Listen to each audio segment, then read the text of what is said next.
बिस्मिल्लाहिर्रहमानिर्रहीम। आज second session जो प्रोविंशियल प्लानिंग सर्विसेज एग्ज़ाम का है, तो आज का सेशन जो है 2-3 बड़ी जो इम्पॉर्टेंट पॉइंट्स हैं एग्ज़ाम के हवाले से वो आपने जहन में रखनी है। पिछले सेशन में आपको जनरल बातें हमारी हो गई थी, ऐसा के बारे में बात हो गई थी, उसके स्ट्रक्चर पे बात हो गई थी, इस्लामियात पे बात हो गई थी, कुछ करंट अफेयर वगैरह पे बात हो गई थी। इसके अलावा जो प्रेसी और इंग्लिश प्रेसी एंड कंपोजिशन का पेपर था वो रिलेटिवली बाकी पीएमएस का पेपर जो है या सीएसएस का जो पेपर है वो थोड़ा सा उससे डिफरेंट है। थोड़ा सा डिफरेंट इन सेंस ऐसे कुछ एक आध दो ऐसे क्वेश्चन हैं जो आपके सीएसएस में या पीएमएस में वो क्वेश्चंस नहीं होते और यहाँ पे आपके पास इस एग्ज़ाम में जो है प्रेसी के पेपर का हिस्सा होते हैं। जैसा कि आपको एक क्वेश्चन इसमें है, इस पेपर में है कि आपने 200 वर्ड्स का एक जो है एक राइट अप आपने करना होता है और आपको उन्होंने एक जो है सेंटेंस दिया है कि आप उस सेंटेंस को यूज़ करते हुए उसको आगे एलैबोरेट करें और उस पे जो है आप 200 वर्ड्स का जो है एक राइट अप, एक पैसेज लिखें, एक पैराग्राफ लिखें। अब यहाँ पर थोड़ी सी कन्फ्यूजन्स जो है एस्पिरेंट्स के जहन में आती है कि आया ये पैसेज जो हम लिखे तो हम इसके लिए आउटलाइन बनाएं कि नहीं बनाएं। सबसे पहले ये बात है। बाकी जो क्वेश्चंस है जिस तरह प्रेसी हो गया, कंपोजिशन हो गया, पंक्चुएशन वगैरह अगर आज इसमें है, इसमें कुछ आपको डू एज डायरेक्टेड के नाम से कुछ आपके 10 आपके एमसीक्यूज टाइप के क्वेश्चन होते हैं। बाकी सिनोनिम एंटोनिम्स है वो इसका हिस्सा है। वो आप ऑलरेडी बाकी कंपेटिटिव एग्जाम में आप दे रहे होते हैं, उनका आपको आइडिया होता है कि किस तरह उसको आपने करना है। और इसमें 2 क्वेश्चन जो एक्स्ट्रा है, एक तो ये फ्रेजेस और इडियम्स का, ये भी टू सम एक्सटेंट आपकी सीएसएस पीएमएस में ये रिपीट हो रहे होते हैं, आप इसको करते हैं। लेकिन यहाँ पीपीएस में जो बिल्कुल डिफरेंट क्वेश्चन है, ये 200 वर्ड्स का जो पैसेज है ये आपका सबसे बड़ा एक चैलेंजिंग क्वेश्चन होता है इसको करना। अब यहाँ पे कुछ में अब इस पैसेज जो हमने लर्न किया, जो हमने अटेम्प्ट किया और क्वालिफाई किया एग्ज़ाम, ये पेपर क्वालिफाई किया, तो उस एक्सपीरियंस के बेस पे मैं आपको जो है अपना एक्सपीरियंस शेयर करता हूँ। सबसे पहले इसमें आप जब ये पैसेज बनाएंगे तो जो आपके जहन में पहला पॉइंट आएगा, तो इसके लिए आपने कोई आउटलाइन नहीं बनाना। No need to make any outline for this passage. आपने स्ट्रेट अवे जो है ये पैसेज जो है शुरू कर लेना है जो उन्होंने आपसे डिमांड किया है। अच्छा, सेकंड जो ज़रूरी बात है, उन्होंने आप पैसेज का जो सेंटेंस है, जो टॉपिक सेंटेंस है, वो उन्होंने आपको ऑलरेडी दिया हुआ है। जो टॉपिक सेंटेंस है आपके पेपर में मौजूद होता है और वो कहते हैं कि आप इसी टॉपिक सेंटेंस को यूज़ करते हुए अपने इस पैसेज को जो है स्टार्ट करें और इसी को प्लेटफॉर्म बना के, बैकग्राउंड बना के आपने सारी जो है एक्सप्लेनेशन करनी है। तो आपने उस टॉपिक सेंटेंस से शुरू कर दिया। पहले तो आपने आउटलाइन नहीं बनानी, फिर आपने जो है यहाँ से शुरू करना है।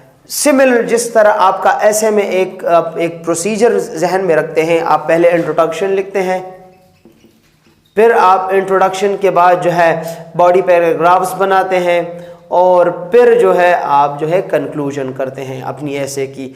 तो इसी पैसेज में भी आप जब बनाएंगे तो हेडिंग्स इसमें नहीं होंगी कि आप इनकी हेडिंग्स दे दें, लेकिन इसका जो अप्रोच होगा इस पैसेज का, आपने पहले कुछ लाइंस में कुछ एक पैरा जो आपका पहला 5-6 लाइंस का या 7 लाइंस का जो पैरा होगा, दैट विल बी मोरली अब इंट्रोडक्शन टाइप होगा। जो आपने जो उसने टॉपिक सेंटेंस दिया है उस पे आप एक इंट्रोडक्टरी पैरा पहले लिखेंगे।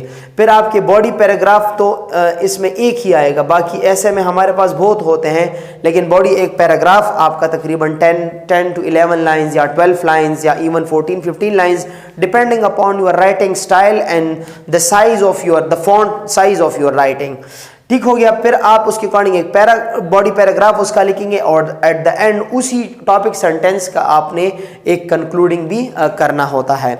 और इस क्वेश्चन के होते हुए एक चीज़ जहन में याद रखें कि आपका ये पेपर इस क्वेश्चन की वजह से थोड़ा सा लेंथी हो सकता है। आपने इसकी टाइम मैनेजमेंट जो है अकॉर्डिंगली करते हैं। नॉर्मली हमारे पास सीएसएस पीएमएस में इंग्लिश प्रेसी और कंपोजिशन का जो पेपर है उसके लिए आपके पास सबसे बड़ा टारगेट जो है वो आपका प्रेसी होता है, फिर आपका कंप्रहेंशन होता है और आपका ट्रांसलेशन जो आपसे थोड़ी बहुत जो टाइमिंग की डिमांड है वो करता है।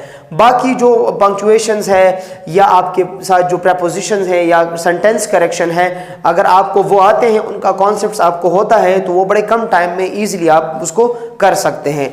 लेकिन यहाँ पीपीएस में ये वाला क्वेश्चन जो है ये आपसे रिलेटिवली टाइम लेता है, तो आपने इसकी जो हल करने का एक आपका जहन बना होता है, तो आपने इसके लिए बाकायदा आपके पेपर में 15 to 20 मिनट्स या 25 मिनट्स इस पोर्शन के लिए, इस या 30 मिनट्स भी इस पोर्शन के लिए आपने जहन में रखना है। प्रेसी एंड कंपोजिशन के अलावा इसके जो आप के जो मेन पॉइंट्स है कि मतलब आपने प्रेसी करते वक्त कौन कौन से पॉइंट्स को जहन में रखना है कि आपने वो गलतियां नहीं करनी, वो मैं आपके साथ शेयर करता हूं।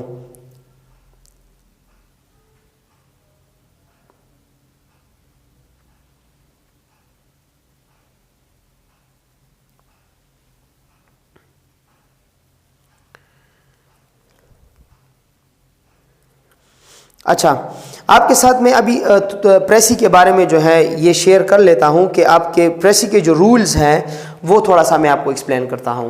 प्रेसी का सबसे पहला और वाज़ेह और बड़ा रूल ये है कि अगर प्रेसी आपका लेट सपोज 300 वर्ड्स का हो, तो आपने प्रेसी को 1/3 तकरीबन 100 वर्ड्स जो है उस पर आपका वो मुश्तमिल होता है। इसके अलावा अक्सर औक़ात कुछ स्टूडेंट्स से पूछते हैं कि सर हमने कौन से वर्ड्स काउंट करने, कौन से नहीं करने।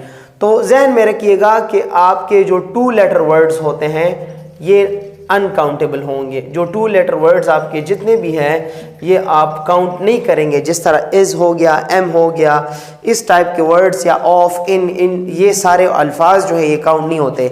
इसके अलावा आपकी जितने भी अल्फाज है तो वो काउंटेबल है। सॉरी। इसके अलावा प्रेसी के लिए आपका जो टाइटल होता है वो देना मस्ट है। जो प्रेसी में आप टाइटल देंगे वो आपका बहुत ही इम्पॉर्टेंट एक इसका कंपोनेंट होगा।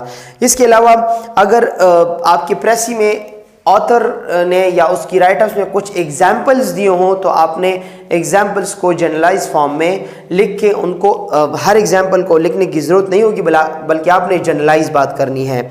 मतलब या अगर कुछ कोटेशंस वगैरह भी हो तो आपने उनको भी जो है एक्सक्लूड करना है, उनको अपने प्रेसी में अपने उसको मेंशन आपने नहीं करना। और जो मेन आइडिया हो प्रेसी का वो आपने डेफिनेटली वाज़ेह करके बताना है। दूसरी जो अलग जो ज़रूरी बात है वो ये है कि प्रेसी आपका सिंगल पैरा में होगा। एक ही पैरा में आप पूरे प्रेसी को रखेंगे। ऐसा नहीं है कि आप उसको अगर उन्होंने आपको 2 या 3 पैरा में प्रेसी दी होगी तो ये नहीं है कि आप भी 2 या 3 पैरा में लिख, नहीं, बल्कि आप पूरे उन 3 पैराग्राफ्स को एक ही पैराग्राफ में आपने उन प्रेसी को लिखना है। और कोई भी आपने जो मेन आइडिया है उसको मिस नहीं करना।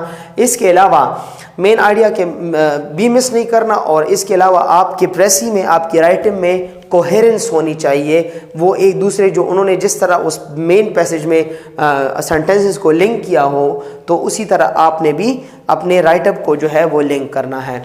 तो ये प्रेसी के हवाले से कुछ इंपॉर्टेंट बातें थी जो मैं बताना चाहता था। इसके बाद करंट अफेयर पे थोड़ी सी बात कर लेते हैं। बड़ा स्पेसिफिक टाइम आपके पास इस पेपर में होता है, 3 आवर्स होते हैं और काफ़ी ज़्यादा क्वेश्चन करने होते हैं। करंट अफेयर मतलब इस पोर्शन में आपको जो है कौन कौन सी चीज़ों का मतलब किस क्वेश्चन आपका अटेम्प्ट टेक्निक क्या होना चाहिए। करंट अफेयर का जो क्वेश्चन है उसको अटेम्प्ट करने के लिए आपको कौन सी चीज़ों का जहन में रखना चाहिए। 2018 PMS करंट अफेयर के पेपर में आई वॉज द टॉपर, मेरे 51 मार्क्स थे। और उसी साल बहुत ज़्यादातर एस्पिरेंट्स की एलोकेशन इस बेस पे नहीं हुई कि उनके करंट अफेयर में किसी के 17 मार्क्स थे, किसी के 15 मार्क्स थे, किसी के 21 मार्क्स थे। I scored 51 marks in that paper. अब Khyber Pakhtunkhwa public service commission जो है वो करंट अफेयर के इस पोर्शन में आपसे क्या एक्सपेक्ट करती है। नॉर्मली वही एक्सपेक्टेशंस होती है जब आप CSS या PMS में जो क्वेश्चन अटेम्प्ट करते हैं उसी तरह आपके यहाँ पे भी अप्रोच होता है। फॉर एग्जांपल अगर पेपर में आपका एक क्वेश्चन आता है कि what are the consequences of, एक क्वेश्चन आ गया, मैं रैंडमली क्वेश्चन ले रहा हूं, रशिया यूक्रेन टसल या क्राइसिस या जो भी है। अगर इस तरह का एक क्वेश्चन आपको आता है कि मतलब जो रशिया यूक्रेन वॉर है तो इसके कॉन्सिक्वेंसेस क्या हो सकते हैं या क्या है। तो इस क्वेश्चन को अटेम्प्ट करने के लिए आपके पास बड़ा स्पेसिफिक टाइम होता है। आपके इस क्वेश्चन के इस पोर्शन में आपके पास करंट अफेयर का जो पोर्शन, इसके लिए टोटल मार्क्स आपके 50 मार्क्स हैं। इस पोर्शन के लिए आप ये पोर्शन जो है आप इसको 50 मार्क्स के लिए अटेम्प्ट करोगे। और इसमें जो इम्पॉर्टेंट बात है कि इस पोर्शन में आपने टोटल 5 क्वेश्चन अटेम्प्ट करने हैं और 8 क्वेश्चंस आपके पास करंट अफेयर में उन्होंने दिए हैं। 5 क्वेश्चन अटेम्प्ट करने हैं और मतलब ये हुआ कि इस पोर्शन में क्वेश्चन, हर एक क्वेश्चन के 10 मार्क्स हैं।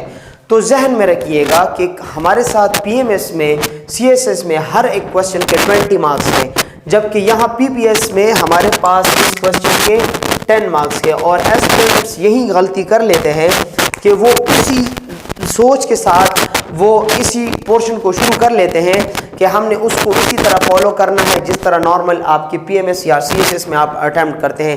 6 या 7 साइड्स पे या 8 साइड्स पे, ये 4 पेजेस और 8 साइड्स पे आप क्वेश्चन लेके जाते हैं ताकि आपको जो है क्वेश्चन के पूरे मार्क्स मिल जाए। लेकिन चूंकि यहाँ पे आप देख लें तो मार्क्स कम हो गए, 10 मार्क्स हो गए और इसके साथ साथ इसका जो टाइम था वो भी कम हो गया, क्योंकि आप इससे पहले जो इकोनॉमी ऑफ पाकिस्तान का जो क्वेश्चन जो है उसमें भी आपने 5 क्वेश्चन अटेम्प्ट करने हैं और उसके लिए है 70 मार्क्स। वहाँ पे भी आपने 5 क्वेश्चन अटेम्प्ट करने हैं और उसमें एक क्वेश्चन जो पहला होता है वो कंपल्सरी होता है। तो आप यहाँ पे आपके पास बड़ी एक स्पेसिफिक जो चॉइस है वो आपके साथ रह जाती है। आपने इसमें किन चीज़ों का ख्याल रखना है, वही क्वेश्चन होगा जिस तरह सीएसएस पीएमएस में है, वही डिमांड है क्वेश्चन का, लेकिन थोड़ी सी आपने यहाँ पे कुछ चीज़ों का ख्याल करना है। सेम स्ट्रेटजी है कि आपने इंट्रोडक्शन का देना जो है वो आपका मस्ट होगा। जो भी क्वेश्चन आप करंट अफेयर में जो भी क्वेश्चन करेंगे उसमें आप इंट्रोडक्शन को जो है वो डेफिनेटली मेंशन करेंगे। अब यहाँ पे डायरेक्टली आपने टॉपिक नहीं शुरू करना कि there are the consequences of Russia Ukraine war are this या दीज आर द कॉजेज, इस तरह डायरेक्टली शुरू नहीं करना। आपने जनरली बात को शुरू करना है कि जो रशिया यूक्रेन वॉर था ये बेसिकली कहाँ से स्टार्ट हुआ, एक जनरल कॉन्टेक्स्ट पे आपने शुरू करके, जनरली जब आप शुरू करेंगे तो कुछ आप एक 2 या 3 या 4 लाइंस या कुछ 2-3 सेंटेंस आपकी जनरली शुरू होंगे और फिर आप आएंगे स्पेसिफिक जो क्वेश्चन का डिमांड था उसके कॉन्सिक्वेंसेस लिखेंगे और फिर कंक्लूजन को जो है मतलब जनरल टू आप क्या कर रहे हैं, स्पेसिफाइड जा रहे हैं, जनरल टू स्पेसिफिक आप जाएंगे और इसी तरह आपके इस इंट्रोडक्शन में कंक्लूजन भी आएगा। फिर यहाँ पे आप जो है टाइम को देखते हुए, क्योंकि आपका टाइम बड़ा एक कम है, तो आपने जल्दी एक हेडिंग दे देनी है कि आपका जो इसका ऑर्डर है मतलब क्रोनोलॉजिकल ऑर्डर है इन इवेंट्स का, जल्दी जल्दी आप हिस्टोरिकल पर्सपेक्टिव में जल्दी विद इन 7 to 8 लाइंस आप बनाएंगे और बड़े बड़े डेट्स है, जिस तरह इसमें क्रीमियन वॉर है, जो रशिया की जो डिसइंटीग्रेशन हुई थी आफ्टर 1990s, आप वहाँ से जल्दी जल्दी या उसकी जो इशू है इसको जल्दी जल्दी with in 4 to 5 points point wise या बुलेट वाइज इसको लिखेंगे। और उसके बाद आपके क्वेश्चन का जो डिमांड है, ये आपका क्वेश्चन का डिमांड एग्जामिनर ने आपसे ये मांगा हुआ है, तो आपका मेन हेडिंग या आपको मार्क्स मिलने वाले के लिए मिलना जिसके बेस पे आपको मार्क्स मिलेंगे वो ये पॉइंट है। तो आपने इसको कैपिटलाइज फॉर्म में कॉन्सिक्वेंसेस का एक हेडिंग दे देना है और keeping in view the demand of the question, consequences आपके पास 7 भी हो सकते हैं, 10 भी हो सकते हैं, 12 भी हो सकते हैं, लेकिन आपने 10 मार्क्स के लिए जहन में याद रखिए कि 5 कॉन्सिक्वेंसेस आप ऐसे लिखेंगे जो हाईली इंपॉर्टेंट हो, जिसके बेस पे आपके पास कुछ डेटा हो, कुछ सॉलिड आर्गुमेंट्स आप उन कॉन्सिक्वेंसेस के लिए लिख सकते हैं। तो 5 या 6, इससे ज्यादा नहीं। अगर इसको आप ज्यादा करेंगे, एक्सटेंड करेंगे, तो आपका जो टाइम है वो अगले क्वेश्चन का टाइम आप ऑलरेडी जो है वो कंज्यूम कर रहे हो। तो इसीलिए आप इसको जो है उधर तक ही आप कंक्लूड करेंगे। 5-6 आर्गुमेंट लिख के फिर आपने क्रिटिकल एनालिसिस की हेडिंग या कंक्लूजन की हेडिंग देके इसको वाइंड अप करना है। अब इस एक क्वेश्चन के लिए टाइम आपके पास बड़ा स्पेसिफिक होता है। अब स्टूडेंट्स अक्सर औकात पूछते हैं कि सर हम इसको कितने पेजेस पे करें, तो आइडियली अगर हम जाएंगे तो 7 to 6 साइड्स जो है आपके हम CSS और PMS में जिसमें आपके पास 20 मार्क्स का पेपर होता है, 20 मार्क्स का आपके पास पेपर होता है, क्वेश्चन होता है, और 20 मार्क्स के मुताबिक आपके पास हर एक क्वेश्चन के लिए तकरीबन 30 मिनट्स, 35 मिनट्स, 34 मिनट्स जो एस्टिमेटेड है, तो इतना टाइम है। लेकिन यहाँ पे आपके पास 10 मार्क्स है और टाइम उससे भी कम है, क्योंकि आपने तीसरे पोर्शन एवरीडे साइंस पे भी जाना होता है। तो एवरीडे साइंस में जब आपके पास बचेगा तो उसके लिए क्या करेंगे कि इसका जो आइडियल साइड होगा 4 साइड्स या 4 to 5 साइड्स, इससे आपने एक्सटेंड नहीं करना। अपने आंसर को जो है ब्यूटिफाई करने के लिए अगर आपको मैप्स वगैरह का आइडिया हो तो मैप्स भी अगर आप बनाएंगे तो कोशिश करें कि उसको छोटे बना के और विद इन जो आपसे टाइम ना लेगा। ये इस पोर्शन के लिए इंपॉर्टेंट ये है कि आप इस चीज़ को जहन में रखिए। दूसरी जो ज़रूरी बात है, जो आप कॉन्सिक्वेंसेस रखेंगे इसकी पैराग्राफिंग आपने कोशिश करनी है यूनिफॉर्म रखें। ये नहीं कि आपने एक आर्गुमेंट जो है वो 10 लाइन्स में दे दिया, दूसरा आर्गुमेंट आप 5 लाइन में दे रहे हो, तीसरा जो है वो 15 लाइन्स पे दे रहे हो। ये बिल्कुल गलत अप्रोच है। गलत तो मैं नहीं कह सकता, लेकिन एक मैच्योर अप्रोच नहीं है। कोशिश करें आप इन पैराग्राफिंग की जो लेंथ है वो जिस तरह आप ऐसा में रखते हैं, यहाँ पे भी इनकी पैराग्राफिंग की जो लेंथ है वो बिल्कुल कोशिश करें यूनिफॉर्म रखें।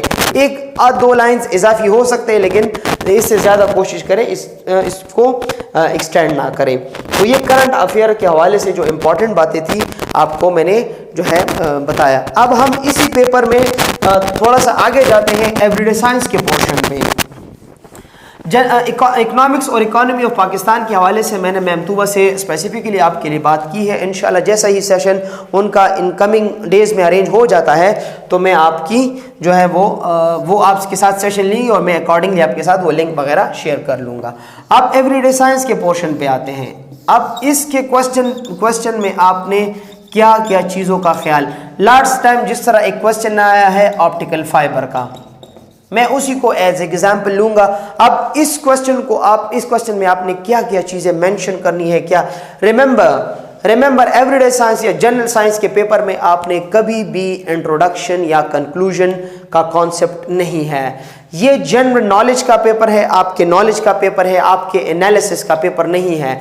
तो जनरल नॉलेज को लिखने के लिए आप डायरेक्टली टॉपिक पे को हिट करेंगे और इसमें सबसे पहले इसमें डेफिनेशन अगर इसकी वगैरह आती है, डेफिनेशन विद कुछ अगर एक्सप्लेनेशन है तो आप इन दोनों की आप अलग हेडिंग भी दे सकते हैं, और अगर हेडिंग नहीं सकते तो एक साथ भी आप लिखेंगे। इसके बाद क्वेश्चन में अगर किसी भी कोई भी टॉपिक हो, चाहे ऑप्टिकल फाइबर हो या कोई भी टॉपिक हो, तो उसमें कोशिश करें कि अगर उसमें स्ट्रक्चर की कोई बात हो, उसके बनाने उसमें जो मेन कंपोनेंट्स है तो आपने उसको लिखना है, स्ट्रक्चर या कंपोनेंट्स अगर उसमें हो, और इसी के नीचे आपने स्ट्रक्चर जब आप बताएंगे तो डायग्राम की बात आप आएगी। आप यहाँ पे स्ट्रक्चर की नीचे एक्सप्लेनेशन देखिए, नीचे डायग्राम। अगर आप स्ट्रक्चर में लिखाई कम कर ले और डायग्राम में वो लेबलिंग प्रॉपर कर ले तो ये बड़ा अच्छा अप्रोच होता है। आपको टाइम बचत आपकी हो जाती है और आपकी बात भी कन्वे हो जाती है। इसके बाद आपने जो है इसकी मैकेनिज्म पे बात करनी है, और यही मैकेनिज्म जो है एग्जामिनर इसी में आपका इंटरेस्टेड होता है, क्योंकि इसमें टोटल इंटरनल रिफ्लेक्शन का एक फिनोमेना है और वही एग्जामिनर आपसे डिमांड करते हैं कि आप वो बताएं। और मैकेनिज्म के बाद भी इसी मैकेनिज्म का अलग एक डायग्राम आता है। अगर आप क्विक हैंड्स है तो आप उसी का भी डायग्राम उसको बता सकता है। फिर आपने इसी के थोड़ी सी अगर एप्लीकेशंस हो वो बतानी है एट द एंड, और आपने एंडिंग लाइन जो है वो ड्रा करना है। तो ये अब एक ही टॉपिक के लिए आपके पास 4 या 5 सब हेडिंग्स होती है, और आप इसको, ये जो चीज़ें मैं बता रहा हूँ ये कुछ आइडियल चीज़ें हैं, लेकिन आइडियल चीज़ें इसलिए हैं अगर आपकी रिटन प्रैक्टिस होगी, आपने मॉक एग्जाम्स कहीं अपने अटैम्प्ट की होंगी, तो आपके लिए इस डोमेन को फॉलो करना, इस रूल को फॉलो करना बड़ा आसान हो जाएगा। मैं यही रिकमेंड करता हूँ अक्सर स्टूडेंट्स को कि आप मॉक एग्जाम्स के लिए कहीं भी आपकी एकेडमीज अगर अरेंज करती है तो आप उसको अटेम्प्ट कर लिया करें ताकि आपकी प्रैक्टिस हो जाए। ये आपका एवरीडे साइंस का। इसी तरह अगर ऑप्टिकल फाइबर नहीं है, अगर उसने आपसे कोई और टॉपिक्स के बारे में, कोई और टॉपिक है, लेट सपोज उसने आपको विटामिन का बोला हुआ है कि व्हाट आर विटामिन, या लेट सपोज प्रोटीन्स क्या है, तो डिफिनीशन के बाद एक्सप्लेनेशन, फिर उसका जो बेसिक यूनिट है अमीनो एसिड वगैरह तो उस पर बात करनी है, थोड़ा सा डायग्राम, फिर एप्लीकेशन एंड फिर एग्जाम्पल्स। तो हर एवरीडे साइंस का या जनरल साइंस का जो भी टॉपिक हो तो हर टॉपिक के साथ 4 या 5 चीज़ें का होना लाजमी है। और मैं लाजमी इसलिए कह रहा हूँ कि आप अगर स्कोर करना चाहते हैं तो आपको ये सारी चीज़ें जो हैं ये आपके लिए इम्पॉर्टेंट है। Done with this everyday science. अब इकोनॉमिक्स और इकोनॉमी ऑफ पाकिस्तान जो है इसमें इस एग्ज़ाम का बड़ा पोर्शन है, तो आपसे ऑलरेडी मैंने बात की है। इंशाल्लाह मैम जिस तरह फ्री होंगी तो हम एक सेशन उनके साथ कंडक्ट करवाएंगे। ऐसे के बारे में लास्ट टाइम बात हो गई थी, इस्लामियात में जो है बात हो गई थी, लेकिन इन 3 सब्जेक्ट्स की जो बात थी वो नहीं हुई, तो वो हो गई। और at the end of this session in academic administration वालों ने एक जो है 2 मॉक्स अरेंज किए हुए हैं। तो मैं देखिए ये आपकी ख़ुद पे इन्वेस्टमेंट है, आपकी एक प्रैक्टिस होगी इस एग्ज़ाम में, और आप किसी मेंटोर से इसको चेक करवाएंगे तो आपके डूज एंड डोंट्स जो है वो आपके मैक्सिमम लोग की तैयारी मुकम्मल हो गई होगी, तो मॉक होने से उनकी और भी पॉलिश वो तैयारी हो जाएगी। और ये वंस इन अ मिलियन एक चांस हो जाता है एग्ज़ाम का, तो काइंडली आप इसको जो मॉक की अगर फैसिलिटी है तो आप डेफिनेटली इसको अवेल करें।